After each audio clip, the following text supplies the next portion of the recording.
அனைவருக்கும் வணக்கம். ஆலய பரிகார பலன்கள் சேனலுக்கு உங்களை வரவேற்கிறோம். இப்பொழுது சகோதர சகோதரிகள் ஒற்றுமையாக இருக்க செய்ய வேண்டியவை பற்றி அறிந்து கொள்ளலாம். முதலில் ஈசானிய மூலையிலும் பின்பு கன்னி மூலையிலும் மேற்கு திசை நோக்கி விளக்கேற்ற வேண்டும். நாம் எப்பொழுதும் வீட்டில் ஏற்றும் விளக்கை தவிர தனியாக ஏற்ற வேண்டும். நான் வீடியோவில் காட்டியபடி காமாட்சி விளக்கும் குத்து விளக்கும் ஏற்றியிருக்கிறேன். காமாட்சி விளக்கு கிழக்கு திசை நோக்கியும் குத்து விளக்கு வடக்கு திசை நோக்கியும் ஏற்றியுள்ளேன். ஈசானியம் ஆண்களுக்கு உரிய இடம். குடும்ப தலைவருக்கு இங்கு அதிகமாக உபயோகப்படுத்திக் கொள்ளலாம்.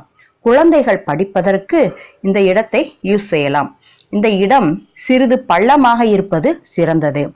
கன்னி மூலையில் மேற்கு திசை நோக்கி விளக்கு ஏற்றி சகோதரிகளிடையே ஒற்றுமை ஏற்படும். ஈசானியத்தில் மேற்கு திசை நோக்கி விளக்கு ஏற்ற சகோதரர்களிடம் ஒற்றுமை ஏற்படும். இந்த ஈசானிய மூலையில் அதிக அளவு வெயிட் ஏற்றாமல் பார்த்து கொள்ள வேண்டும்.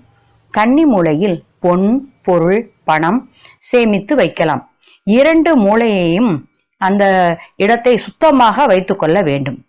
நாம் திசைகளை எவ்வாறு அறிவது?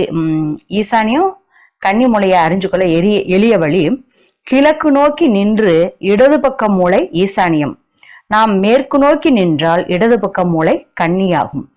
புதிதாக ஏற்றுபவர்கள் அகல் விளக்கு ஏற்றுதல் நல்லது. இதற்காக புதியதாக விளக்கு வாங்க வேண்டியதில்லை. அகல் விளக்குல தான் எல்லாமே என்ன இருக்கு, பஞ்சபூத தத்துவம் அடங்கி இருக்கு. அதனால அகல் விளக்கு நாம் ஏற்றுதல் நல்லது. நான் பிறருக்கு கூறி அதில் நிறைய சக்சஸ் ஆனதுனால இந்த பதிவை நான் உங்ககிட்ட ஷேர் பண்ணிக்கிறேன். Union is strength. ஒற்றுமையே உயர்வு. கூடி வாழ்ந்தால் கோடி நன்மை. பிளட் இஸ் திக்கர் தேன் வாட்டர். தான் ஆடாவிட்டாலும் தன் தசையாடும். உடன் பிறந்தோர் பாசத்துக்கு இணை எதுவுமே கூற முடியாது.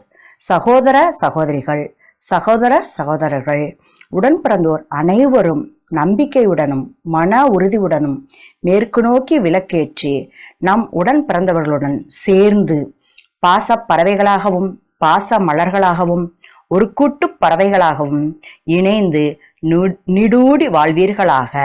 நன்றி.